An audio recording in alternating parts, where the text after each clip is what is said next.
రైలాడు హల్లెలూయా. అపోస్తుల కార్యం 2వ అధ్యాయము 37, 38.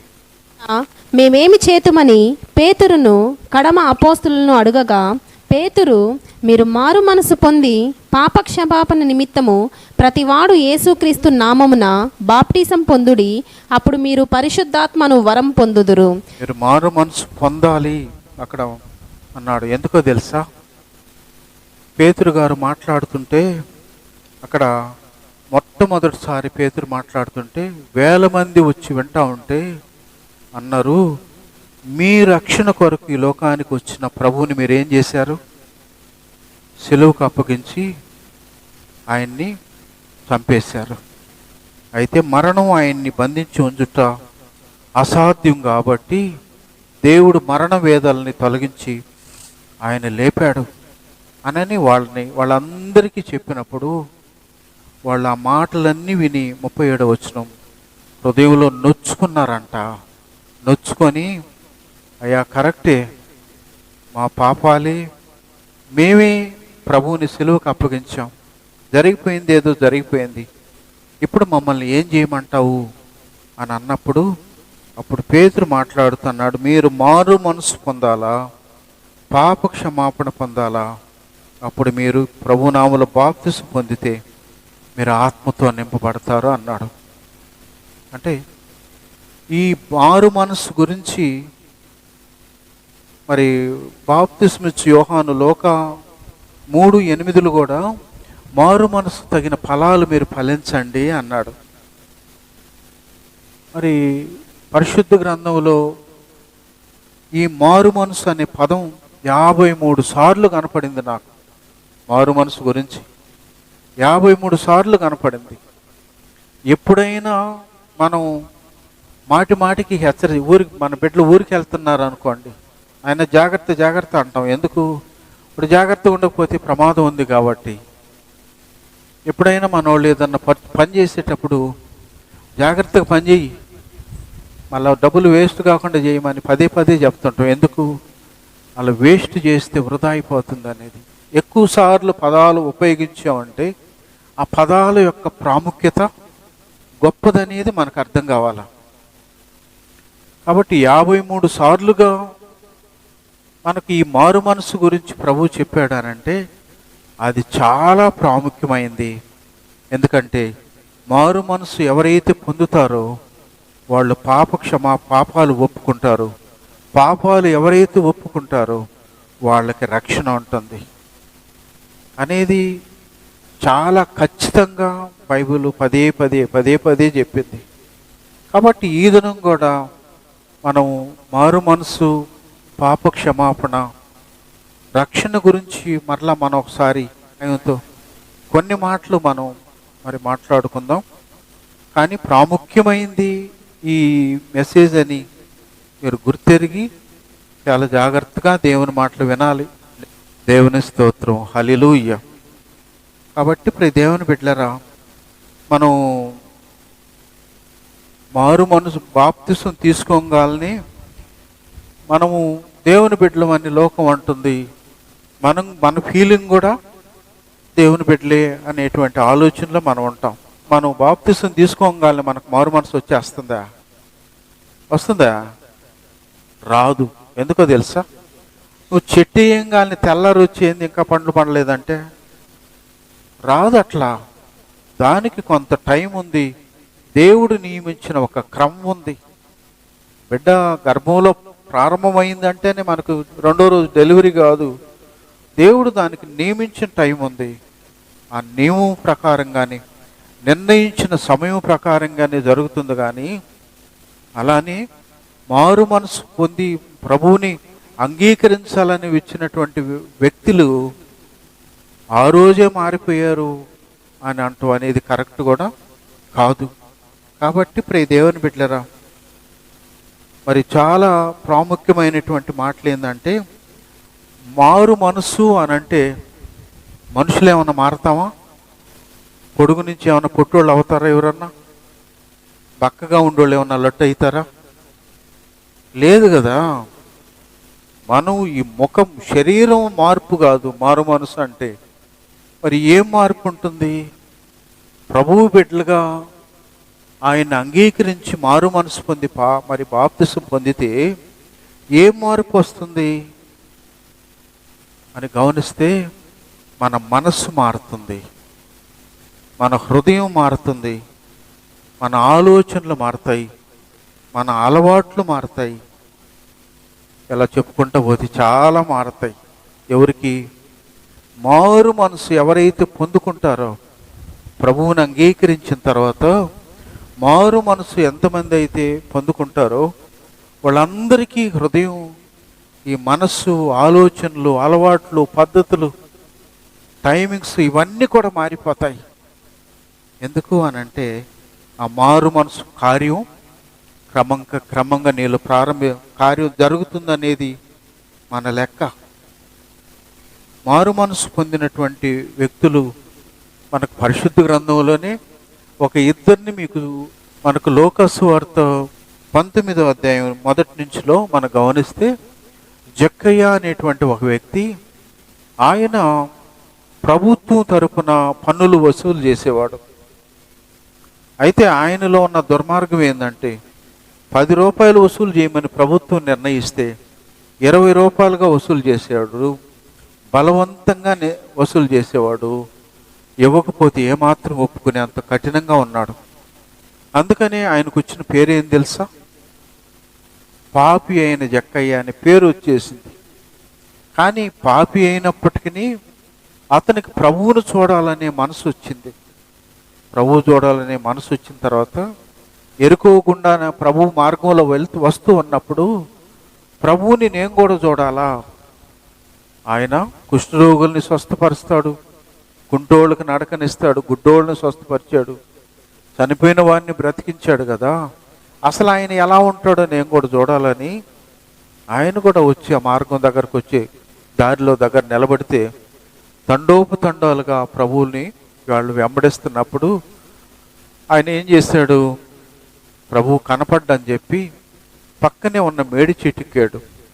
మేడి చెట్టు ఎక్కి పైన కూర్చొని ప్రభువు చూడాలని అట్లే ఎదురు చూస్తున్నప్పుడు మరి ఆయన ప్రభువుని చూడాలనుకుంటే హృదయాన్ని, ఆలోచన ఎరిగిన ప్రభువు కూడా గ్రహించాడు. ఏమని?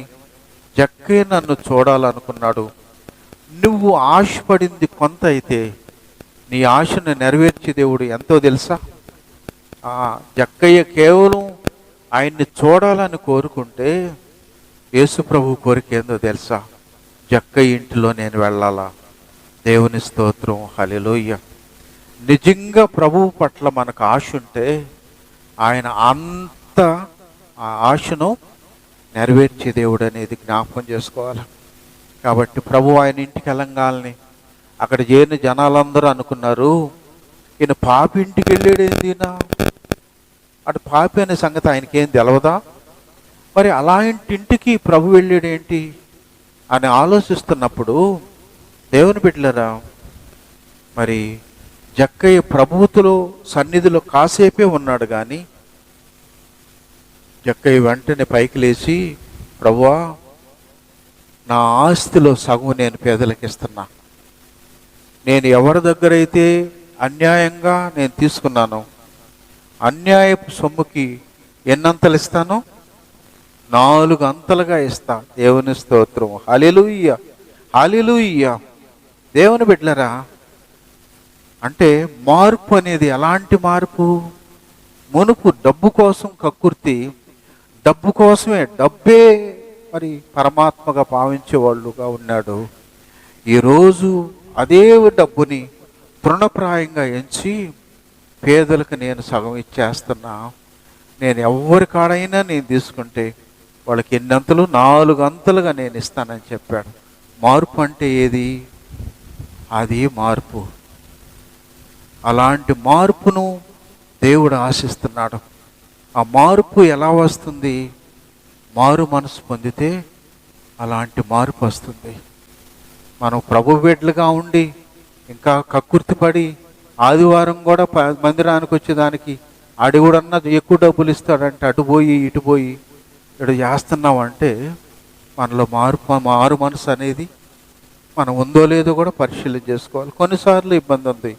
నేను కూడా కరెక్ట్గా ఆదివారాల్లో అసీఎం ప్రోగ్రాం, పిఎం ప్రోగ్రాం అని అట్లా వెళ్ళిపోయేవాడిని. కొన్ని ఖచ్చితమైనటువంటి ఇబ్బందులు ఉంటాయి, వాటిని మనం కాదు, కానీ కొన్ని మనకు ఈ పనుల విషయంలో వీటిలో అలా హాస్పిటల్ కూడా కావచ్చు. సీరియస్ అయితే అప్పుడే ఎల్లు, సీరియస్ కాకపోతే మధ్యాహ్నం పో.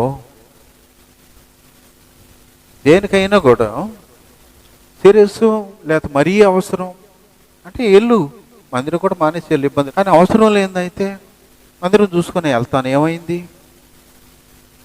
కాబట్టి ఆ విషయంలో ఆయనలో ఉన్న గొప్ప మార్పును దేవుడు మనకు చూపెడుతున్నాడు. ఇంకొక వ్యక్తిని కూడా మనకు అపోస్తుల కార్యం 9వ అధ్యాయంలో సౌలును గురించి చెప్పబడింది. సౌలు ఎలాంటి వ్యక్తి? క్రీస్తుని ద్వేషించాడు, క్రైస్తవ్యాన్ని పూర్తిగా ద్వేషించాడు. ఎవరైతే ప్రభువు బిడ్డలుగా మారతారో వాళ్ళందరిని పట్టుకొని కొట్టేవాడు, తిట్టేవాడు, చెరసాల్లో వేసేవాడు, చంపేసేవాడు. అంత దుర్మార్గం. ఎందుకంటే వాళ్ళ అధికారం పొందుకొని అంత హేయమైన కార్యాలు చేస్తున్నాడు. దేవుని బిడ్డలారా, యెరూషలేములో ఆయన అలా అరాచకాలు చేసిన తర్వాత ఇప్పుడు దమస్కులో కూడా నేను క్రైస్తవులు లేకుండా చేయాలని కంకణం కట్టుకొని ఆయన దమస్కు వెళ్తూ ఉంటే మరి ప్రభువు ఎంతవరకు ఓర్చుకుంటాడు? ఆయనకు కూడా లిమిటే ఉంది. కొంతవరకే ఓర్చుకుని దుర్మార్గులైన, అన్యాయమైన, అక్రమైన, హేయమైన ఏ కార్యమైనా ఆయనకు కూడా లిమిట్ ఉంది. లిమిట్ దాటితే ఆయన కూడా ఓర్చుకోడు.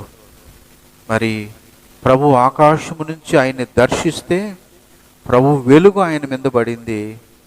వెలుగు పడటంతోనే కింద పడిపోయాడు. స్వరాన్ని విన్నాడు.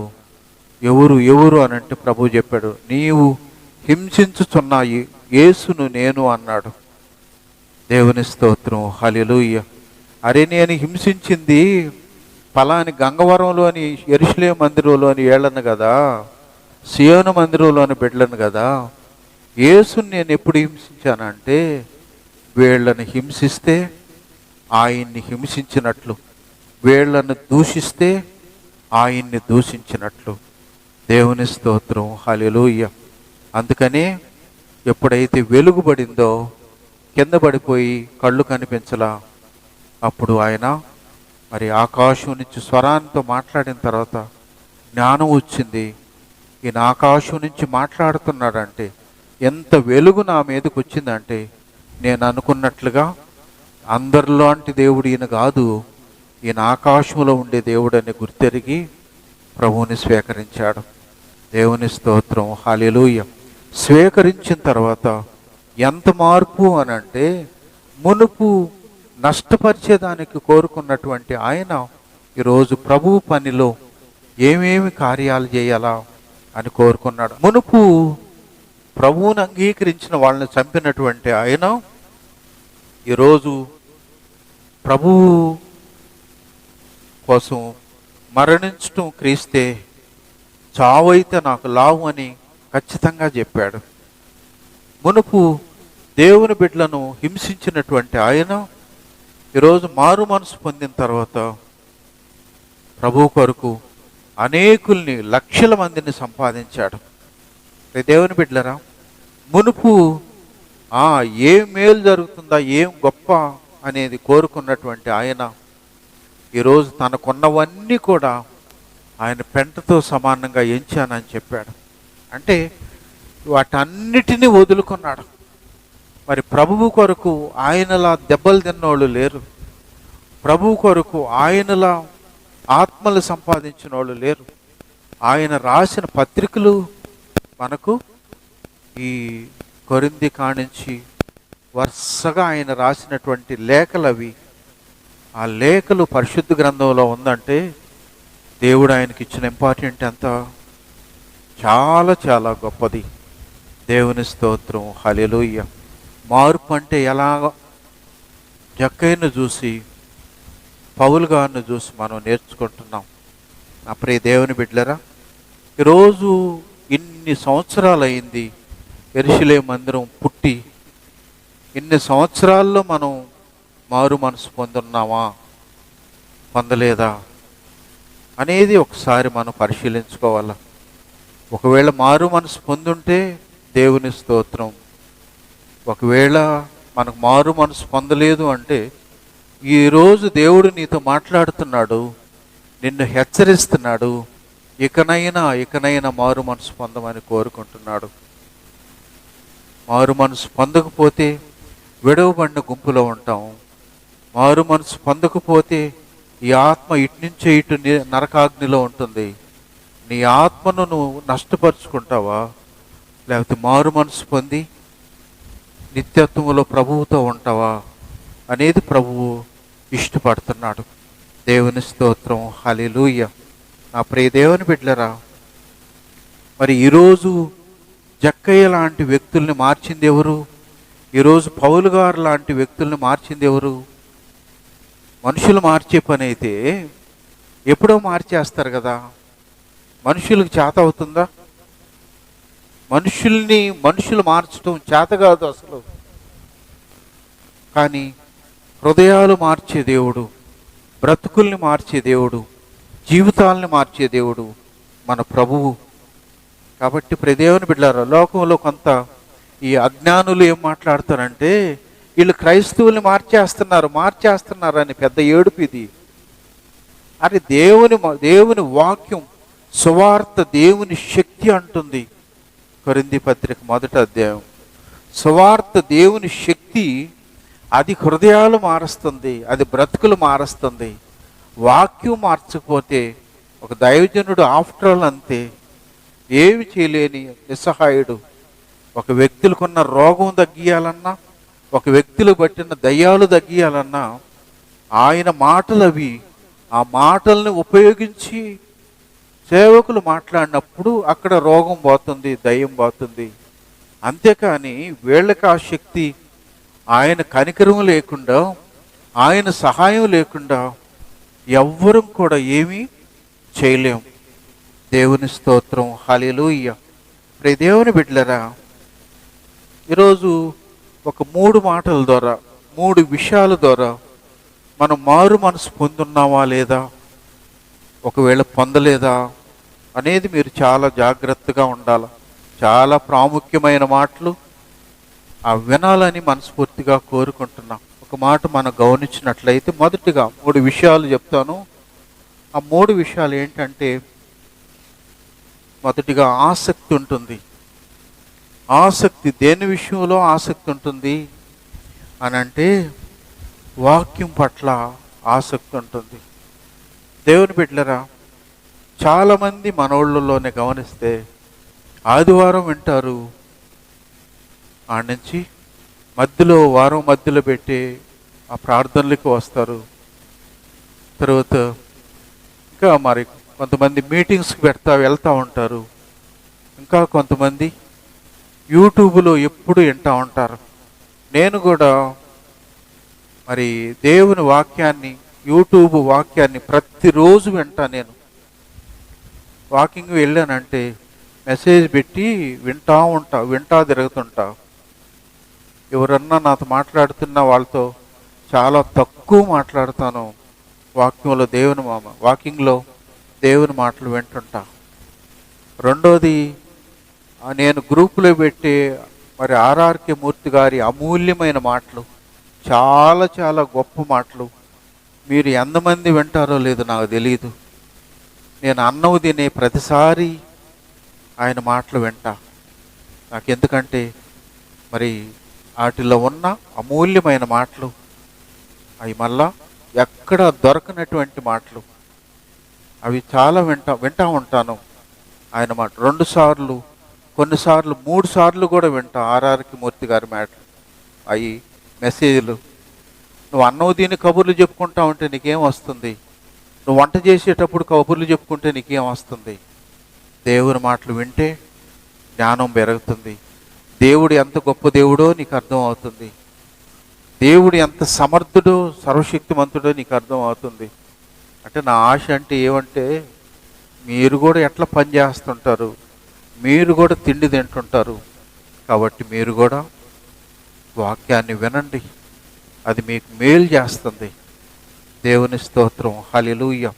కాబట్టి ఆసక్తి, వాక్యం వినేదాని కొరకు ఆసక్తి ఉంటుంది. ఆసక్తి, ప్రార్థించేదానికి ఆసక్తి.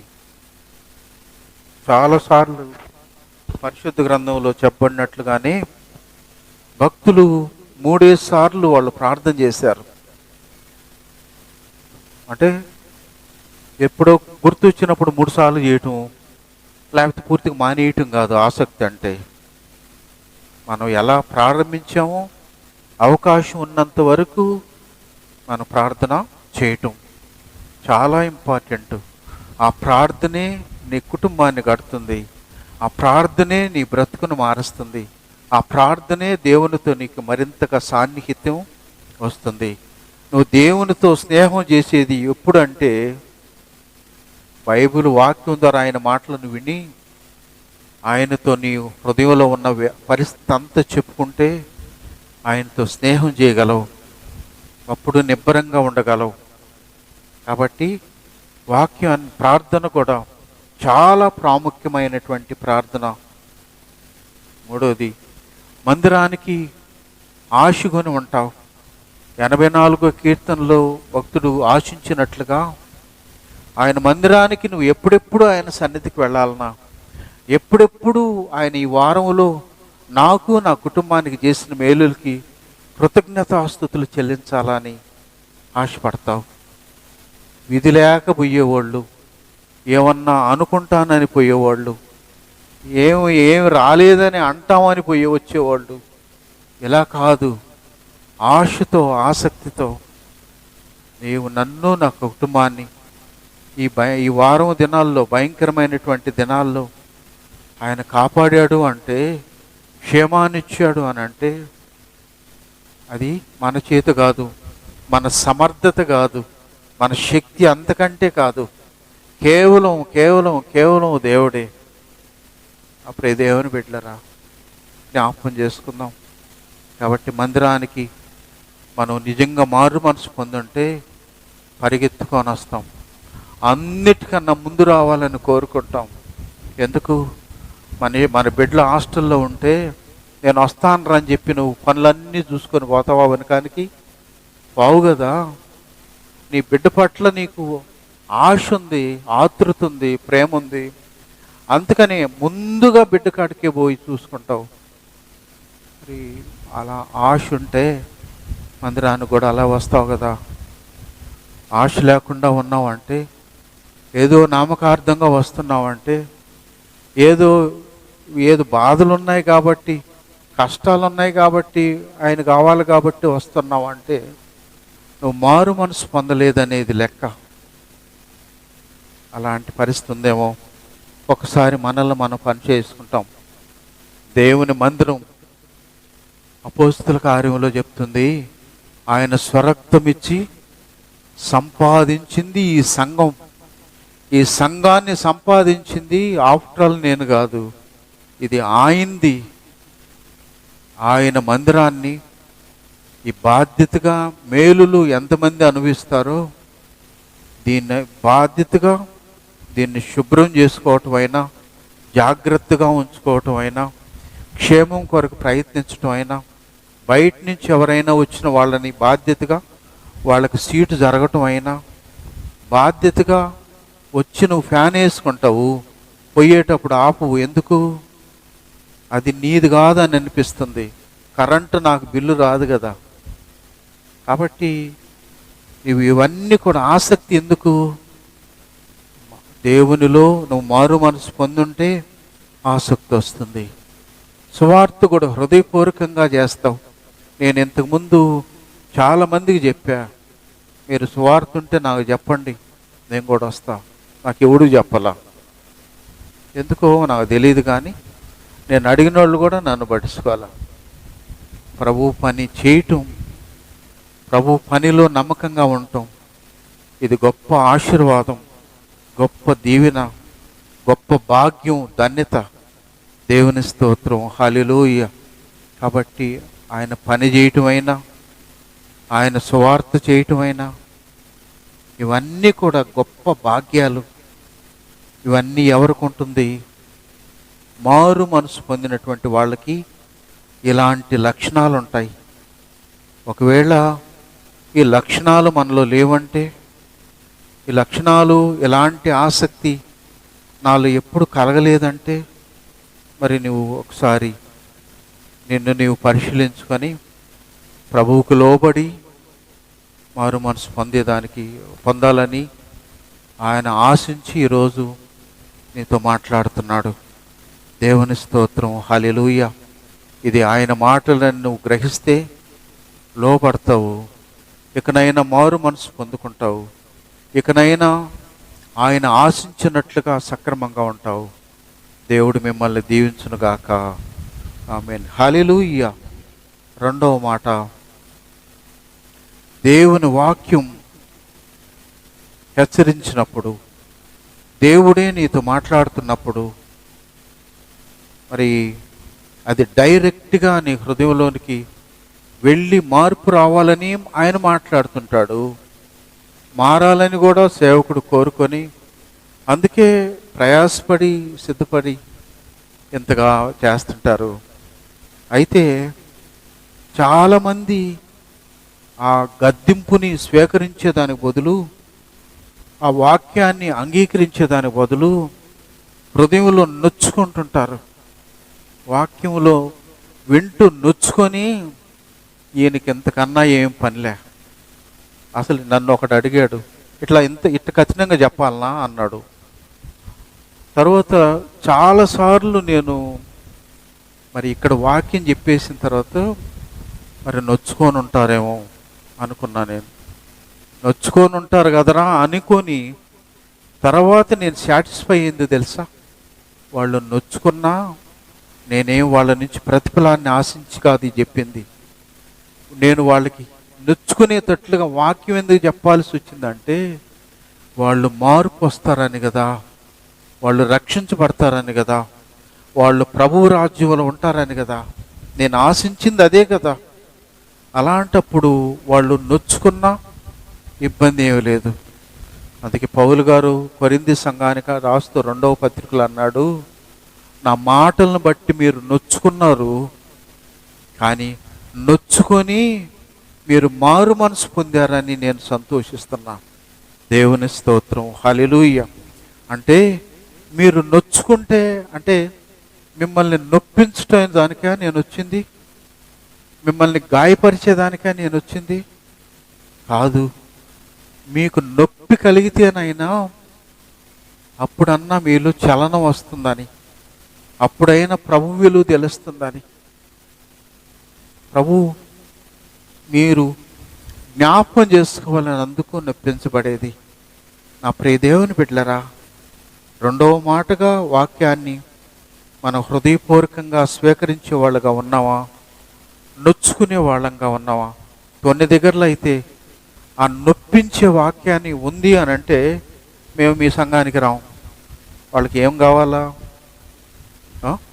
కబుర్లు చెప్పే సంఘాలు కావాలి, సంఘాలకు పాస్టర్లు కావాలా, వాళ్ళకి ఏ సంఘాలు కావాలా? వాళ్ళకి బాగా పాటలు పాడుతూ సంతోషంగా చెప్పేవాళ్ళు కావాలి. కాబట్టి ప్రియ దేవుని బిడ్డలారా, ఇలా జారిపోయేవాళ్ళు అవుతారు. అంటే చిన్న చిన్న సిల్లీ థింగ్స్ కోసం దేవుని సన్నిధి నుంచి దూరం. నీకు మేలు చేసే సంఘం వాక్యం ఏమంటుందంటే ఆరోగ్యకరమైన బోధ. నీకు మేలు చేసే మాటలు నీకు కావాలి, కానీ నిన్ను మభ్యపెట్టే మాటలు, జోలబాడే మాటలు, దానివల్ల నీకు ఉపయోగం లేదు. హల్లెలూయా. ఉపయోగం లేని మాటలు నీ జీవితాంతం విన్నా దానివల్ల లేదు. దేవుని స్తోత్రం, హల్లెలూయా. కాబట్టి ప్రియ దేవుని బిడ్డలారా, అలాంటి వాక్యాన్ని మరి వినేదానికి పెద్దగా ఇష్టపడరు. 141:5 దావీదు అంటాడు, నీతిమంతులు నన్ను గద్దించుట నాకు తైలాభిషేకం, నేను అట్టి అభిషేకాన్ని త్రోసిపోయాను. ఎవరైనా దావీదు ఒక గొప్ప రాజు ఏం కోరుకుంటున్నాడు? నీతిమంతులు నన్ను గద్దిస్తే నా తప్పు తెలుసుకుంటాను, అప్పుడు రక్షించబడతా. వాళ్ళ గద్దింపు లేకపోతే నా ఆత్మ నరకానికి వెళ్తుంది. కాబట్టి నాకు నీతిమంతులు గద్దించటం నాకు కావాలని ఆయన హృదయపూర్వకంగా కోరుకున్నాడు. నా ప్రియ దేవుని బిడ్డలారా, ఒకసారి డిఎల్ మోడీ గారు ఆయన్ని ఒక కాలేజీలో క్యాంపస్లో కాలేజీ స్టూడెంట్స్కి వాక్యం చెప్పేదానికి పిలుస్తారు. పిలిచి ఆయన స్టేజీ ఎక్కిన తర్వాత పిలిచినటువంటి వాళ్ళు ఆడున్నటువంటి పెద్దలు అనుకున్నారు, ఈ 9వ తరగతి ఆయన్ని పిలిచాము, అనవసరంగా ఈ టైం వేస్ట్, ఈ శ్రమ వేస్ట్, ఇదంతా వేస్ట్ అయిపోయిందని వాళ్ళు నొచ్చుకుంటా ఉన్నారు. ఈయన ఏం చెప్తాడు, స్టూడెంట్కి చెప్పాలంటే బాగా చెప్పాలి కదా అని చెప్తే అనుకుంటున్నారు. ఆయన వాక్యం చెప్పిన తర్వాత ఆ స్టూడెంట్స్ యూనియన్ లీడర్ వాడు స్టేజీ మీదకి వచ్చి, ప్రభు విలువ నాకు ఇంతకుముందు తెలియదు, ఈరోజు ఆయన ఎంత గొప్పోడో విలువ తెలిసింది, నేను ఆయన్ని అంగీకరిస్తున్నాను అని చెప్పాడు. దేవుని స్తోత్రం, హల్లెలూయా. అంటే వాక్యంగా ప్రకటించితే దాన్ని వింటే మార్పు వస్తుంది, ఆ వ్యక్తికి మారు మనసు వస్తుంది. అంతేకాని గొప్ప గొప్ప దైవజనులు, కోట్లు వేసుకున్న వాళ్ళు, కారుల్లో తిరిగేవాళ్ళు, ఫ్లైట్లో తిరిగేవాళ్ళు, వీళ్ళంతా గొప్పోళ్ళని పేరుంది, వాళ్ళకి ఎంత గౌరవం ఇస్తారో.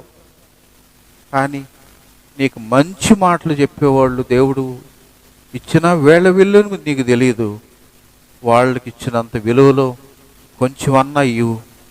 నువ్వు ఇచ్చినా ఇగిపోయినా ఇది ఆయన పని. దేవుని స్తోత్రం, హల్లెలూయా. నా ప్రియ దేవుని బిడ్డలారా, ఇంకొకటి కూడా ఏంటంటే, ఒకసారి అమెరికాలో ఒక గొప్ప దైవజనుడు కాబట్టి ఆయన్ని ఒక పెద్ద సంఘానికి పిలుస్తారు. అయ్యా మా సంఘానికి వాక్యం చెప్పమంటారు. సరే, ఆయన సంఘానికి వచ్చిన తర్వాత అమెరికా వైస్ ప్రెసిడెంట్ ఈ సంఘానికి వస్తున్నాడని చెప్పారు. ఆ మాట చెప్పంగానే వాళ్ళు పాస్టర్ గారు, సంఘంలో ఉండే పెద్దలందరూ ఆయన దగ్గరకు వచ్చి, అయ్యా మనకు వైస్ ప్రెసిడెంట్ మనకు సంఘంలో వస్తూ ఉన్నాడు, ఆయన వస్తున్నాడు కాబట్టి నీ మాటలు కొంచెం మంచిగా చెప్పాలా అని చెప్పాడు. ఓకే అట్లనేసాడు. ఆయన చెప్పి ఫుల్ ఫీట్ ఎక్కాడు. ఆయన కూడా కుండబద్దలు కొట్టినట్టుగా చెప్పేశాడు.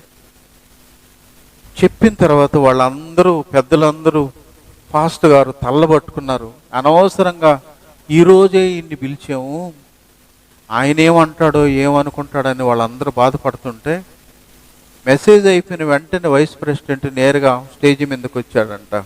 స్టేజీ మీదకి వచ్చి, బాప్తిస్మం అంటే ఇలా ఉండాలి, పాప క్షమాపణ అంటే ఎలా ఉండాలి, రక్షణ అంటే ఎలా ఉండాలన్న విషయం నాకు తెలీదు, ఈరోజు దేవుడు నా కళ్ళు తెరిపించాడు, కాబట్టి నేను ప్రభువులో ఇక నుంచైనా నేను నమ్మకంగా ఎదుగుతానని చెప్పాడు. దేవుని స్తోత్రం, హల్లెలూయా. దేవుని బిడ్డలారా, వాక్యం ఖచ్చితంగా చెప్తే మార్పు వచ్చిందా, కథలు చెప్తే మార్పు వచ్చిందా? కాబట్టి నీవు జీవితాంతం కథలు చెప్పే వాక్యం విన్నందువలన, నిన్ను మభ్యపెట్టే వాక్యం విన్నందువలన, జోలబాడే వాక్యం విన్నందువలన మార్పు రానే రాదు. రేపు నిత్యత్వంలో కూడా నీకు స్థానం ఉండదు. నిన్ను సరిచేసేది వాక్యం అవసరం. నీకు టించురు తొందరగా పనిచేస్తుందా, ఆయింట్మెంట్ తొందరగా పనిచేస్తుందా? టించురు ఏం కానీ బగ్గన మండుతుంది, మండితేనే రోగం పోద్ది, ఆ పుండు పోతుంది. దేవుని వాక్యం అది టించర్ లాంటిది. దేవుని వాక్యం నీకు టించరు కావాలని కోరుకుంటావో, నాకు సల్లంగా ఉండాలని ఆముదం కోరుకుంటావో నీ ఇష్టం. దేవుని స్తోత్రం, హల్లెలూయా. కాబట్టి ప్రియ దేవుని బిడ్డలారా, ఇప్పుడే రెండోది ఏంది? దేవుని వాక్యానికి విధేయత చూపించటం, లోబట్టం, లోపాలుంటే సరిదిద్దుకోవటం, సక్రమంగా సరిగా ఎదగటం, అది మారు మనసు పొందినటువంటి వ్యక్తి చేసే పని. మూడో విషయం కూడా మాట్లాడతాను. మరి మారు మనసు పొందినటువంటి వాళ్ళు తగ్గించుకుంటారు. ఎంత తగ్గించుకుంటారు? మన ప్రభు ఎంత తగ్గించుకున్నాడు?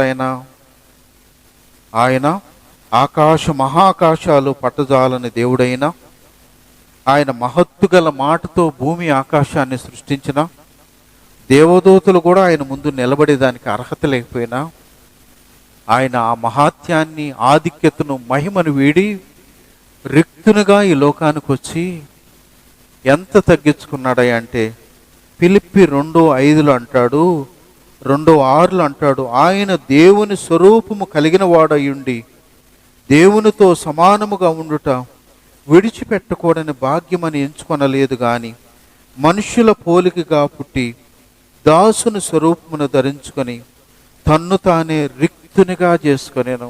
రిక్తుడైపోయాడు ప్రభు.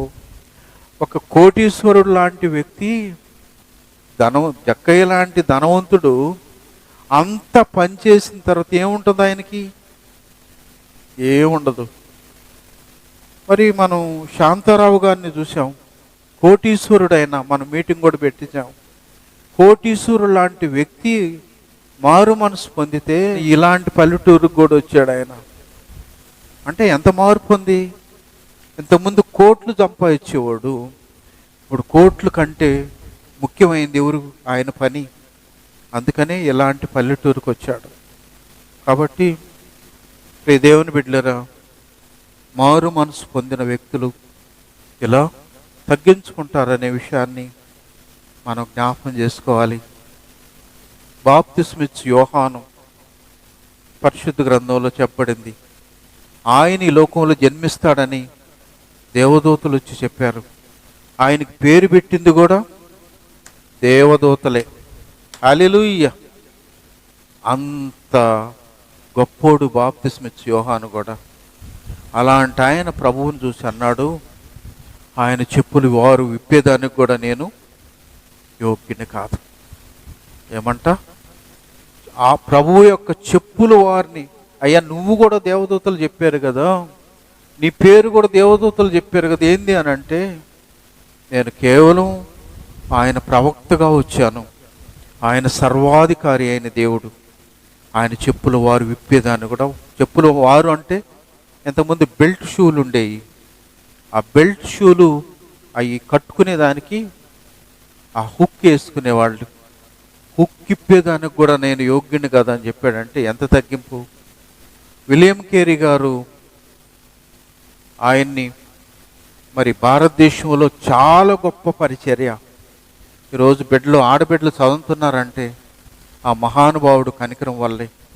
ఈరోజు అనేక మంది భర్త చనిపోయిన బిడ్డలు ఇంకా సజీవంగా ఉన్నారంటే ఆయన పోరాటం, వాళ్ళు ఇంకా బ్రతుకున్నారు, లేకపోతే కాల్ చేసేవాళ్ళు. ఆయన చేయని చెప్పుకుంటా పోతే లెక్కలేనన్ని ఉన్నాయి. దేవుని బిడ్డలారా, మరి అలాంటి గొప్ప వ్యక్తి విలియం కేరీ. ఆయన భారతదేశంలో పరిచర్య చేసి తర్వాత ఒకసారి ఆయనకు సన్మాన సభ ఏర్పాటు చేశారు. విలియం కేరీ మీద మన దేశం తపాల బిళ్ళ కూడా విడుదల చేసింది ఆయన సేవకు గుర్తింపుగా. ఆయన కోసం ఒక గొప్ప మీటింగ్ ఏర్పాటు చేస్తే ఆ మీటింగ్లో మరి ఆయన్ని ఆహ్వానించే వ్యక్తి అన్నాడు, ఇప్పుడు విలియం కేరీ అనే చెప్పులు కుట్టుకుని ఆయన వచ్చి వేదిక మీదకి వస్తాడు అని అన్నాడు. ఆయన ఎలా ట్రీట్ చేశాడు? ఆయన గొప్పడేం కాదు, చెప్పులు కుట్టుకునేవాడు ఆఫ్టర్ ఆల్ అన్నట్టుగా పరిచయం చేశాడు. ఆయన వేదిక మీదకి వచ్చి మైక్ తీసుకొని, అయ్యా నేను చెప్పులు కుట్టుకునేవాడిని అంటే మీరు అందరూ కొత్త చెప్పులని అనుకుంటున్నారేమో. కొత్త చెప్పులు కాదు, పాత చెప్పులు కుట్టుకునేవాడిని. దేవుని స్తోత్రం, హల్లెలూయా. అలా చెప్పుకున్నందువల్ల విలియం కేరీ తగ్గిపోయాడా? జీరో అయిపోయాడా? హీరో అయిపోయాడా? గొప్పోడు అయిపోయాడు. దేవుని స్తోత్రం, హల్లెలూయా. ఇన్ని వేల సంవత్సరాల్లో మనం కూడా చెప్పుకుంటున్నామంటే ఆయనలో తగ్గింపు. ఈరోజు మనల్ని ఆయనకు మాదిరిగా మనం చూసుకోవాలి. అంత తగ్గించుకున్నాడు. నా ప్రియ దేవుని బిడ్డలారా, మారు మనసు అంటే ఇలా తగ్గించుకుంటారు. మారు మనసు అంటే ఇలా ఆసక్తి చూపిస్తారు. మారు మనసు అంటే వాక్యానికి ఇలా లోబడతారు. ఇంకొక మాట చెప్పి నేను ముగించేస్తా. దేవుని స్తోత్రం, హల్లెలూయా. అప్పుడే దేవుని బిడ్డలరా, తగ్గించుకోవటంలో ఇంకొక మాట చెప్తాను.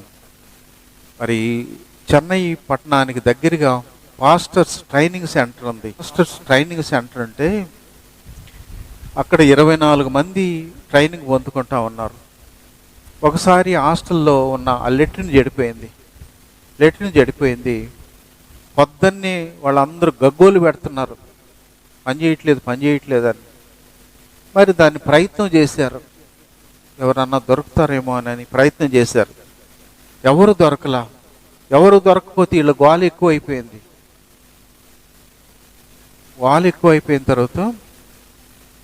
తర్వాత కాసేపటికి ఇద్దరు ఆయనలో మరి ముఖానికి ఇట్లా లేడీస్ కట్టుకుంటారు కదా, ఇట్లా కట్టుకొని అద్దాలు పెట్టుకొని వాళ్ళు డ్రెస్ వేసుకొని వచ్చి ఆ బండను తీసి లోపలికి ఒక ఆయన దిగేసాడు. రెండో ఆయన బకెట్తో అందిస్తూ ఉంటే దూరంగా పోసారు. పోసిన తర్వాత క్లీన్ అయిపోయిన తర్వాత ఆయన లోపల నుంచి దిగొచ్చిన తర్వాత అద్దాలు తీస్తే వీళ్ళందరూ గుండె ఆగిపోయినట్టుగా చూస్తున్నారంట. ఈ కళ్ళు తెలిసిన కళ్ళేనే అని. తర్వాత ముఖం కట్టుకున్న గుడ్డ ఇప్పేసాడంట. ఒక్కసారిగా గుండె ఆగినంత పని అయిపోయింది. ఎవరోళ్ళు? వాళ్ళ కాలేజీ ప్రిన్సిపల్, వైస్ ప్రిన్సిపల్. వాళ్ళకి వాక్యం చెప్పేలా వాళ్ళు. ఎంత తగ్గింపు! మన లెటిన్ని వాళ్ళు రాకపోతే మనం ఎవరన్నా క్లీన్ చేస్తామా? ఎంత దిక్కుమాలినోడు కూడా చేయడు. మనం చేసేదానికి కూడా ధైర్యం చేయం, ఇలాంటి పనులు చేయం కదా. కానీ వాళ్ళెవరు? గొప్ప దైవజనులు. వాళ్ళు ఎలాంటి పని చేశారు? దేవుని కొరకు ఎంత తగ్గించుకున్నారు. దేవుని పని అక్కడ నష్టం లేకుండా ఉండాలంటే వాళ్ళల్లో మారు మనసు ఎంత గొప్పగా ఉంది. కాబట్టి ఒకసారి ఈ లక్షణాలు ఏది మనం ఆసక్తి విషయంలోనూ, వాక్యం లోబడే విషయంలోనూ, తగ్గించుకునే విషయంలోనూ మనం మారు మనసు పొందినటువంటి వ్యక్తులుగా ఇలాంటి లక్షణాలు కలిగి ఉన్నామా? లేకపోతే ఈ లక్షణాలు ఏవి నాలో లేవు అనేటువంటి బ్యాచ్లో ఉన్నావా? ఒకవేళ లేవు అని అంటే ఈరోజు దేవుడు నీతో మాట్లాడింది, నువ్వు మారు మనసు పొందాలని ఇష్టపడుతున్నాడు, నువ్వు లోబడాలని ఇష్టపడుతున్నాడు, మార్పు నీలో కలగాలని ఇష్టపడుతున్నాడు. ఆయన ఇష్టాన్ని నెరవేరుస్తావా? లేకుండా ఉంటే ఇలానే ఉండిపోతే ఎంత ప్రమాదమో తెలుసా? రేపు ఈ లోకాన్ని విడిచిపెడితే నీ ఆత్మ మరి నిత్యత్వానికి కాదు, నిత్య నరకానికి వెళ్తుంది. అలాంటి ప్రమాదకరమైన పరిస్థితి రాకుండా ఉండాలంటే నీతో మాట్లాడినప్పుడే లోబడు, నిన్ను హెచ్చరించినప్పుడే విధేయత చూపించు. ఆయన నీ కోసం పరితపిస్తుంటే ఆయన్ని నువ్వు పట్టించుకోకపోతే ఆయన ఎంత దుఃఖ పెడతావో ఆలోచించు. ఇకనైనా ప్రభు ఆశించినట్లుగా మారు మనసు మనం పొందుకుందాం. ఇలాంటి శ్రేష్టమైన లక్షణాలు కలిగి ప్రభువులో జీవిద్దాం. దేవుడి మాటలు దీవించునుగాక. ఆమేన్.